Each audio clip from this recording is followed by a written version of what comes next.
So what makes a competitive application? I think there are a couple of key points that I want to encourage you all to think about.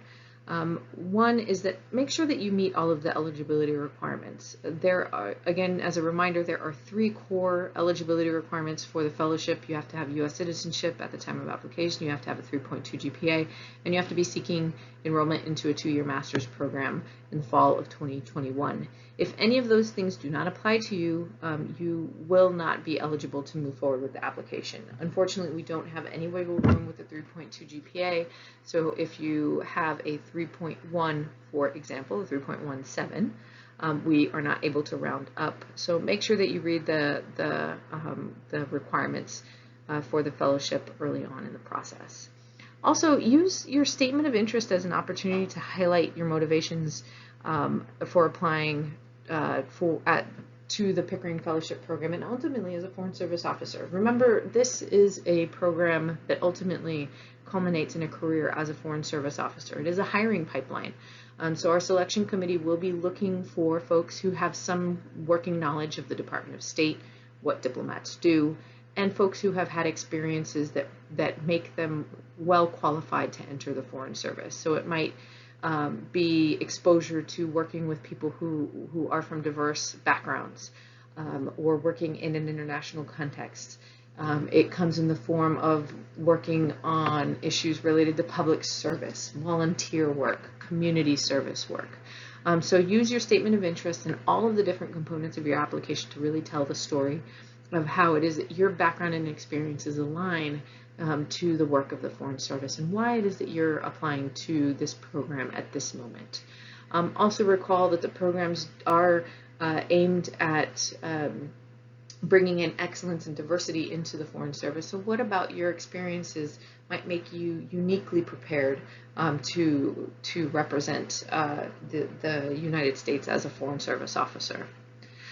Make sure to respond to all the questions. I mentioned that there are several required components of the application, but make sure that you're also going through and responding to each one of the questions appropriately, that you've read and understood them.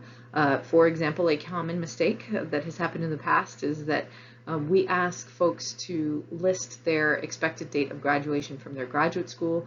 Oftentimes people will put in incorrect dates. Make sure that you read the questions carefully so that doesn't immediately remove you from consideration for something that might have actually just been a clerical error. Also, we provide a whole section for you to highlight your honors and awards, both professional and academic, and a space for you to include extracurricular activities that you've participated in. Use that to list any and all things that you've done. And this is the same thing with your employment history. If there are areas where you think that it would be relevant to include it. We often get the question about whether or not it's appropriate to include work history that does not have a specific focus on international affairs or relations. Maybe you had to work while you were in undergrad and you worked as a cashier at Gap or a retail store. Highlight the things that really get at the 13 dimensions of the Foreign Service. You have customer service abilities. You've held positions of responsibility. Maybe you worked your way up to be cashier and now you're managing a small group of people. Don't discount some of your experiences because they may not be explicitly international or State Department focused.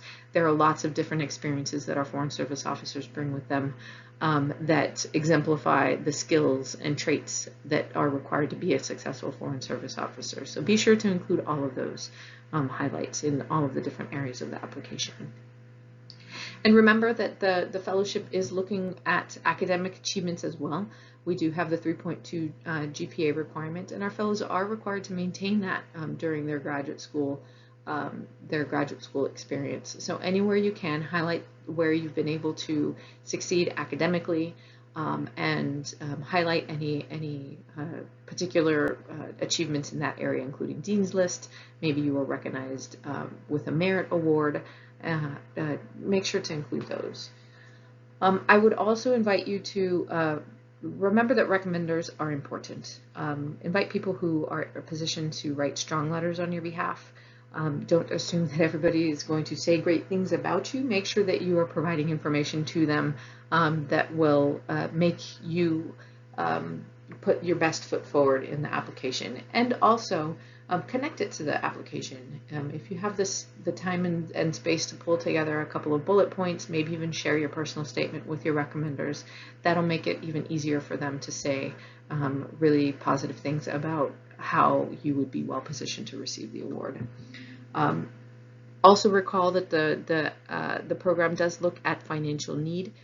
So take that financial statement seriously. I would also just highlight that this is related to the last point. Be sure to proofread and review your statements. If you spent a lot of time crafting your personal statement, that's well and excellent. If our selection committee gets to your financial needs statement and sees lots of grammatical errors, maybe some typographical errors, that might put into question whether or not you are paying attention to detail or have the level of writing skills that was presented in your first statement. So make sure that you're also spending some time on that. But do spend some time crafting the financial needs statement as well. Our selection committee does spend time looking at all three of the different statements to see how your whole profile is coming together. Thanks for checking out our video. You can stay connected with us by visiting our website, shooting us an email, following us on Twitter, or connecting with us on Facebook and Instagram. Our application deadline is October 21st, and we look forward to getting your application.